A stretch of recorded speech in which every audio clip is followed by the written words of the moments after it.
РСК банк үчүн 2024 жыл абдан жакшы ийгиликтерден башталды. Токмок шаарында жаңы сактык касса ачып жатабыз. Ар дайым РСК банк филиалдык тармактарды, Сберкасса тармактарын көбөйтүп келет. Бүгүн дагы Сберкасса ачуу аземи болуп жатат. Бүт кардарларды күтөбүз. Бул биздин жаңы Сберкассабызда толук банктык кызматтарды көрсөтө алабыз. Эң жаңы жабдуулар менен дайындалган жогорку деңгээлде жакшы банктык кызматты көрсөтө алабыз. Бүгүнкү күндө 97-жылдан бери бизде РСК банктын филиалы иштейт, бир чоң Токмокто.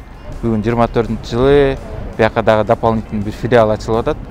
Базарда соода кылгандар ушул жактан жакын эмеге центрге чейин барбай, кредит алганга жакшы бир шарт түзүлдү. Я благодарю филиал РСК банк. Здесь открыли они еще одну филиал.